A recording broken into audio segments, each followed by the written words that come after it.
আসসালামু আলাইকুম। এটিএন বাংলার গ্রামগঞ্জের খবরে সবাইকে স্বাগত জানাচ্ছি সীমা খান। শুরুতেই বিআরবি কেবলস সংবাদ শিরোনাম। অবশেষে কুয়েটের অন্তর্বর্তীকালীন উপাচার্য হযরত আলীর পদত্যাগ, দ্রুত যোগ্য দক্ষ উপাচার্য নিয়োগের দাবি শিক্ষক সমিতির। 2013 সালে সিঙ্গাইরে 4 জনকে হত্যা মামলায় 6 দিনের রিমান্ডে মমতাজ। মানিকগঞ্জ আদালত চত্বরে বিক্ষুব্ধ জনতার ডিম নিক্ষেপ। লালমনিরহাটের পাটগ্রাম সীমান্ত দিয়ে 20 জনকে ঠেলে পাঠালো বিএসএফ। খাগড়াছড়ির রামগড়ে আরও 5 বাংলাদেশিকে পুশিন। এবং ঈদকে সামনে রেখে কোরবানির পশুর পরিচর্যায় ব্যস্ত খামারিরা। চাহিদার তুলনায় গরু বেশি থাকায় ন্যায্য দাম পাওয়া নিয়ে দুশ্চিন্তা। শুনছিলেন বিআরবি কেবলস সংবাদ শিরোনাম। এবারে জানাবো বিস্তারিত।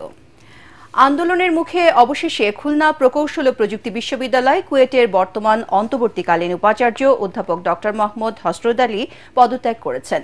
দুপুরে সংশ্লিষ্ট দপ্তরে তিনি পদত্যাগপত্র জমা দেন বলে জানিয়েছেন কুয়েট শিক্ষক সমিতির সাধারণ সম্পাদক অধ্যাপক ফারুক হোসেন।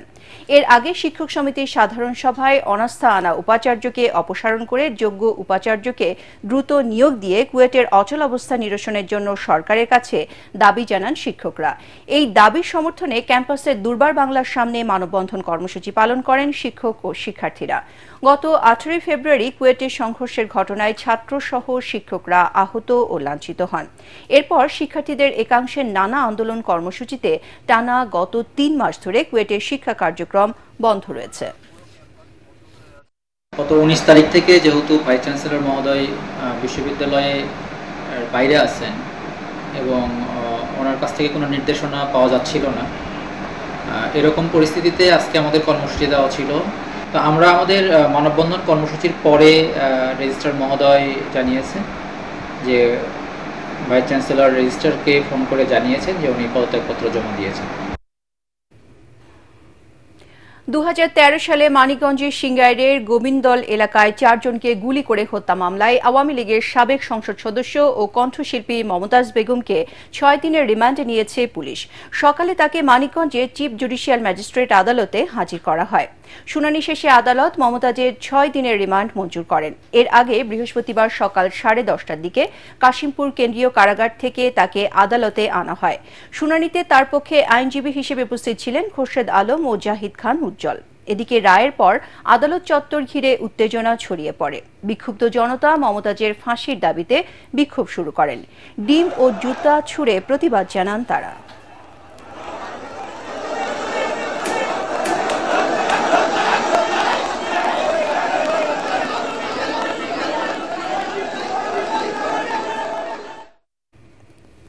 উজানের পাহাড়ি ঢল ও ভারী বর্ষণে জামালপুরে নদ নদীর পানি বৃদ্ধি অব্যাহত থাকলেও শেরপুরে কমতে শুরু করেছে। জামালপুরে গত 24 ঘন্টায় জিঞ্জিরাম নদীর পানি গোয়ালকান্দা পয়েন্টে 30 সেন্টিমিটার বৃদ্ধি পেয়ে সকাল 9টায় বিপদসীমার 55 সেন্টিমিটার উপর দিয়ে প্রবাহিত হয়। জিঞ্জিরামের পানি বৃদ্ধি পাওয়ায় দেওয়ানগঞ্জ উপজেলার পাথরের চর, গোয়ালকান্দা ও হারুয়াবাড়ি এলাকায় দেখা দিয়েছে নদী ভাঙন। হুমকির মুখে পড়েছে সানন্দবাড়ি জিঞ্জিরাম সেতু, সানন্দবাড়ি দেওয়ানগঞ্জ সড়ক, পাথরের চর বাজার, বিভিন্ন শিক্ষা প্রতিষ্ঠান সহ বহু স্থাপনা। ডুবে গেছে নিম্নাঞ্চলের আধা পাকা বোরো ধান, পাট ও বিভিন্ন ধরনের সবজি ক্ষেত। এদিকে ভারী বৃষ্টিপাত না হওয়ায় শেরপুরের সব নদ নদীর পানি এখন বিপদসীমার নিচ দিয়ে প্রবাহিত হচ্ছে। এতে নদী পাড়ের মানুষের মধ্যে কিছুটা স্বস্তি ফিরেছে। তবে এখনো পাহাড়ি ঢলের আশঙ্কা থাকায় পানি উন্নয়ন বোর্ড নদীর তীর ও বাঁধ রক্ষায় 8000 জিও ব্যাগ প্রস্তুত রেখেছে। এছাড়া বন্যা পরিস্থিতি মোকাবেলায় সার্বিক প্রস্তুতি নিয়েছে প্রশাসন। এবার লালমনিরহাটের পাটগ্রাম উপজেলার অন্তত 2টি সীমান্ত দিয়ে শিশু, নারীসহ 20 জনকে পুশিন করেছে ভারত। পরে বিজিবি ও স্থানীয়রা তাদের আটক করে। আটককৃতদের মধ্যে 7 জন শিশু, 11 জন নারী ও 2 জন পুরুষ রয়েছেন। বিজিবি জানায়, গতরাতে বিএসএফ ও ভারতীয় পুলিশ পাটগ্রামের গাটিয়ার ভিটা ও ঝালাঙ্গি সীমান্ত দিয়ে পুশিন করে ওই 20 জনকে। আটককৃতরা পুলিশকে জানিয়েছে ভারতের আহমেদাবাদ থেকে তাদের বিমানে শিলিগুড়ির বাগডোগরা বিমানবন্দরে আনা হয়। সেখান থেকে বিভিন্ন সীমান্তে এনে পুশিন করা হয়। তারা নিজেদের বাংলাদেশি দাবি করেছে বলে জানিয়েছে পুলিশ। তাদের বাড়ি খুলনা, নড়াইল ও যশোর জেলায়। এদিকে খাগড়াছড়ির রামগড় সীমান্ত দিয়ে এক পরিবারের 5 সদস্যকে বাংলাদেশে পুশিন করেছে ভারতীয় সীমান্তরক্ষী বাহিনী বিএসএফ। ভোরে ফেনীর কুল চর এলাকার সীমান্ত দিয়ে তারা দেশে প্রবেশ করেন। পরে বিজিবি সদস্যরা তাদের আটক করে। পুলিশ জানিয়েছে তারা সবাই বাংলাদেশি নাগরিক এবং কুড়িগ্রাম জেলার চর সুপার গ্রামের বাসিন্দা। তারা 10 বছর ধরে ভারতের গুজরাটে বসবাস করে আসছিল। প্রায় 9 ঘন্টা বন্ধ থাকার পর উত্তরাঞ্চলের সাথে সারা দেশে ট্রেন চলাচল স্বাভাবিক হয়েছে। গতরাত 9:30টার দিকে জয়পুরহাটে তেলবাহী একটি ট্রেন লাইনচ্যুত হলে উত্তরবঙ্গের সাথে সারা দেশে ট্রেন চলাচল বন্ধ হয়ে যায়। সদর উপজেলার পুরনোপৈল এলাকার E84 নম্বর রেলগেটের কাছে এই দুর্ঘটনা ঘটে। জয়পুরহাট রেল স্টেশনের সহকারী মাস্টার নাহিদা আক্তার বলেন, চট্টগ্রাম থেকে ছেড়ে আসা একটি তেল বোঝাই ট্রেন জয়পুরহাট স্টেশন অতিক্রম করে লাইনচ্যুত হয়। এতে ঢাকাগামী নীলসাগর এক্সপ্রেস, খুলনাগামী সীমান্ত এক্সপ্রেস এবং পার্বতীপুরগামী একটি লোকাল ট্রেনের চলাচল বন্ধ হয়ে যায়। ফলে যাত্রীদের চরম ভোগান্তিতে পড়তে হয়।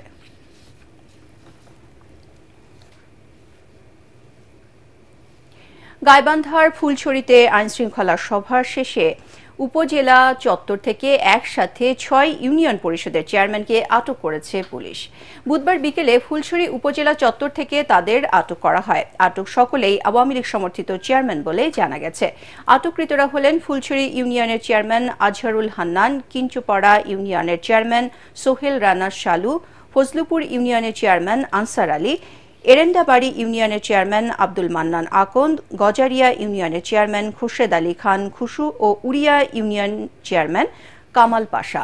চলমান মামলায় তাদেরকে গ্রেপ্তার করা হয়েছে বলে জানিয়েছেন ফুলছড়ি থানার ভারপ্রাপ্ত কর্মকর্তা হাফিজুর রহমান। তবে ফুলছড়ি থানার একটি নাশকতা মামলায় তাদের সম্পৃক্ততা আছে কিনা তা খতিয়ে দেখা হচ্ছে বলেও জানান তিনি। নাটোরের বড়াই গ্রামে মাদ্রাসা সুপারের দায়িত্ব গ্রহণ নিয়ে বিএনপি ও ছাত্রদলের কর্মীদের মধ্যে সংঘর্ষে উভয় পক্ষের অন্তত 7 জন আহত হয়েছে। স্থানীয়রা জানায়, বড়াইগ্রাম উপজেলার তিরাইল ইসলামিয়া মাদ্রাসার সুপার মাওলানা আবুল হাসান সাইদি 28 বছর আইনি লড়াই শেষে সম্প্রতি দায়িত্বভার গ্রহণ করেন। কিন্তু সুপারের বিপক্ষে অবস্থান নেন স্থানীয় মাঝগা ইউনিয়ন ছাত্রদল সভাপতি শিহাবুদ্দিন। আর মাদ্রাসা সুপারের পক্ষে অবস্থান নেন ইউনিয়ন বিএনপি সদস্য সাইফুল ইসলাম।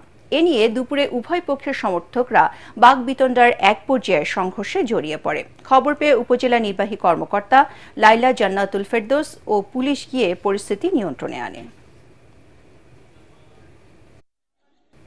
ফ্যাসিস্ট শেখ হাসিনা দোসরদের অবিলম্বে গ্রেপ্তার এবং দ্রুত সময়ের মধ্যে জাতীয় নির্বাচনের রোডম্যাপ ঘোষণার দাবিতে যশোরে মশাল মিছিল ও সমাবেশ করেছে জেলা স্বেচ্ছাসেবক দল। গতরাতে মনিহার চত্বর থেকে মিছিলটি বের হয়ে বিভিন্ন সড়ক প্রদক্ষিণ করে শহরের লালদিঘি পাড়ে বিএনপি কার্যালয়ের সামনে গিয়ে শেষ হয়। জেলা স্বেচ্ছাসেবক দলের আহ্বায়ক মোস্তফা আমির ফয়সাল, সদস্য সচিব রাজিদুর রহমান সাগর ও সিনিয়র যুগ্ম আহ্বায়ক আলী হায়দার রানা সহ অন্যান্যরা এ সময় উপস্থিত ছিলেন। চট্টগ্রাম সার্কিট হাউস সংলগ্ন উন্মুক্ত মাঠে হাসপাতাল তৈরির প্রতিবাদে ও এটিকে মুক্তাঙ্গন ঘোষণার দাবিতে মানববন্ধন করেছে পরিকল্পিত চট্টগ্রাম ফোরাম সহ কয়েকটি সংগঠন। সকালে সার্কিট হাউস মাঠের সামনে এ মানববন্ধন অনুষ্ঠিত হয়। এতে সংহতি প্রকাশ করে অংশ নেন city mayor doctor Shahadat Hossain. এ সময় তিনি বলেন, চট্টগ্রামে এত সরকারি বেসরকারি হাসপাতাল থাকতে খোলা প্রাঙ্গণকে হাসপাতাল বানানোর কোনো যৌক্তিকতা নেই। এটিকে উন্মুক্ত রেখে সবুজ পার্ক করতে চায় সিটি কর্পোরেশন। চট্টগ্রাম মহানগরীতে মানুষের বিনোদন ও শিশুদের জায়গা কমে যাচ্ছে উল্লেখ করে মেয়র বলেন, এই শহরে সবুজ পার্ক কমছে, পরবর্তী প্রজন্মের কাছে এজন্য জবাব দিতে হবে। তিনি নগরীর কালুরঘাটে সিটি কর্পোরেশনের 9 একর জায়গায় হাসপাতাল করার পরামর্শ দেন। মানববন্ধনে বাংলাদেশ পরিবেশ আন্দোলন বাপা, বিভিন্ন পরিবেশবাদী সংগঠন, মানবাধিকার কর্মী ও বিশ্ববিদ্যালয়ের শিক্ষকরা অংশ নেন। কোরবানির ঈদকে সামনে রেখে পশু পরিচর্যায় ব্যস্ত খামারিরা। ভালো দাম পাওয়ার আশায় দেশের বিভিন্ন অঞ্চলে গরু লালন পালনে এখন চলছে শেষ মুহূর্তের প্রস্তুতি। এবছর চাহিদার তুলনায় পশু বেশি থাকায় দাম নিয়ে কিছুটা দুশ্চিন্তায় প্রান্তিক খামারিরা।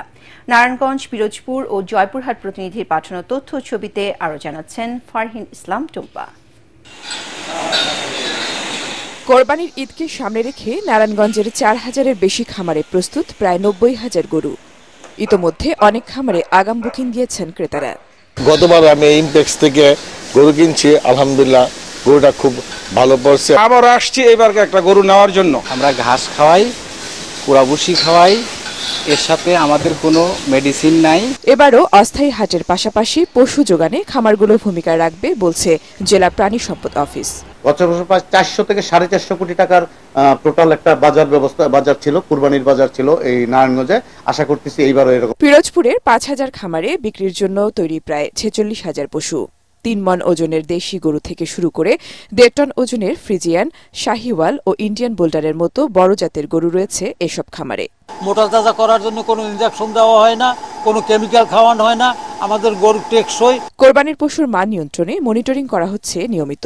জনস্বাস্থ্যের জন্য ক্ষতিকর এরকম হরমোন অথবা আমাদের স্টেরয়েড ব্যবহার আমরা সম্পূর্ণরূপে মোটামুটি নিবৃত্ত করতে পেরেছি। জয়পুরহাটের প্রায় 20,000 খামারে কোরবানির জন্য প্রস্তুত 3,16,000 পশু।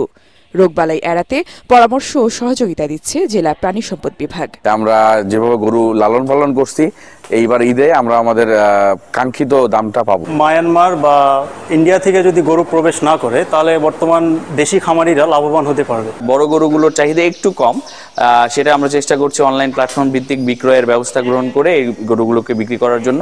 ঈদের বাজার কি যাবে এখনো বলা পারছি না, তবে এই বাজার যে বাজার আছে এই বাজার যদি থাকে তারপরে খুব লস হবে না। খাবারের যে দাম, এই দাম হিসাবে গরু পালা যাচ্ছে না। ধান এবং প্রচুর ঘাস উৎপাদিত হয় এই জেলায়, এজন্য খামারের সংখ্যা অনেকটাই বাড়ছে এবং খামারিদের উৎপাদন খরচ কমানোর জন্য আমরা পরামর্শ দিই। কোরবানির পশুর ন্যায্য দাম নিশ্চিতে ভারতীয় গরু আমদানি বন্ধ সহ প্রশাসনের কঠোর নজরদারির দাবি খামারিদের। ফারহিন ইসলাম টুম্পা, এটিএন বাংলা। আমেরিকান দূতাবাসের সহযোগিতায় প্রাকৃতিক দুর্যোগ মোকাবেলায় কক্সবাজারে 4 দিনব্যাপী প্রশিক্ষণ কার্যক্রম সম্পন্ন হয়েছে। সমুদ্র সৈকতে প্যারাসাইলিং পয়েন্টে আমেরিকান সেনাবাহিনী ও বিমান বাহিনীর কয়েকজন সদস্য বাংলাদেশ ফায়ার সার্ভিসের কর্মকর্তা কর্মচারীদের এই প্রশিক্ষণ দেয়। এতে বন্যা, জলোচ্ছ্বাস ও ঘূর্ণিঝড়ে আটকে পড়া ব্যক্তিদের উদ্ধার, পানিতে ভেসে যাওয়া থেকে উদ্ধার সহ নানা বিষয়ে প্রশিক্ষণ নেন ফায়ার সার্ভিসের সদস্যরা। পরে প্রশিক্ষণপ্রাপ্তদের মাঝে সনদ বিতরণ করা হয়। ইউএস এম্বাসি এর অ্যারেঞ্জমেন্টে সেখানে ইউএস আর্মি এবং এয়ারফোর্স ছিল, তারা আমাদেরকে সুইফট ওয়াটার ট্রেনিং, এটা 4 দিন ব্যাপী 18 থেকে 21 তারিখ পর্যন্ত তারা বিভিন্ন ধরনের কৌশল আমাদেরকে শিখিয়েছে। যদি কখনো কোনো বড় ধরনের সাইক্লোন বা বন্যা হয়ে যায় সেখানে আমরা খুব দ্রুত কিভাবে ভিক্টিমকে উদ্ধার করতে পারি, তারা অত্যন্ত দক্ষ ছিল এবং সে তাদের যে স্কিলগুলো যে আমাদেরকে শিখিয়েছে আমরা যে কোনো দুর্যোগে সেই স্কিলগুলো ব্যবহার করতে পারবো। গোপালগঞ্জ জেলা শহরের পাঁচুরিয়া এলাকায় অভিযান চালিয়ে অবৈধ স্থাপনা উচ্ছেদ করেছে জেলা প্রশাসন। সকালে সড়ক ও জনপথ এবং পানি উন্নয়ন বোর্ডের সহযোগিতায় নির্বাহী ম্যাজিস্ট্রেট প্রবীর বিশ্বাস এই অভিযান পরিচালনা করেন। অভিযান চলাকালে দীর্ঘদিন ধরে সড়ক ও জনপথ এবং পানি উন্নয়ন বোর্ডের দখল হয়ে যাওয়া জায়গা থেকে পাকা, আধা পাকা অবৈধ স্থাপনা ও টিনের তৈরি দোকানপাট উচ্ছেদ করা হয়। পানি উন্নয়ন বোর্ড, সড়ক ও জনপথ বিভাগ এবং জেলা প্রশাসনের কর্মকর্তা সহ পুলিশ ও ফায়ার সার্ভিসের কর্মকর্তারা এ সময় উপস্থিত ছিলেন।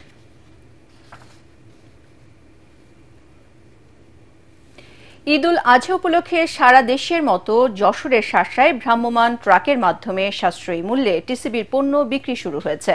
দুপুরে বিক্রয় কার্যক্রম উদ্বোধন করেন শাসা উপজেলা নির্বাহী কর্মকর্তা কাজী নাজিব হাসান। উপজেলা পরিষদের অন্যান্য সরকারি কর্মকর্তা, কর্মচারী ও গণ্যমান্য ব্যক্তিরা এ সময় উপস্থিত ছিলেন। এ কার্যক্রমের আওতায় প্রতিদিন 400 পরিবারের মাঝে ভোজ্য তেল, চিনি ও মসুর ডাল বিক্রি করা হবে। আগামী 3 জুন পর্যন্ত চলবে এ কার্যক্রম। লালমনিরহাটে প্রায় 3 কোটি টাকার মাদকদ্রব্য ধ্বংস করেছে বিজিবি। সীমান্ত এলাকা থেকে বিভিন্ন সময় উদ্ধার করা এসব মাদকদ্রব্য গতকাল লালমনিরহাট 15 বিজিবি ব্যাটালিয়ন প্রশিক্ষণ মাঠে ধ্বংস করা হয়। বিজিবি রংপুর রিজিয়নের region commander brigadier general SM Zahidur Rahman ও রংপুর সেক্টরের sector commander colonel Sabbir Ahmed সহ জেলা প্রশাসন, পুলিশ, পরিবেশ অধিদপ্তর এবং মাদকদ্রব্য নিয়ন্ত্রণ অধিদপ্তরের কর্মকর্তারা এ সময় উপস্থিত ছিলেন।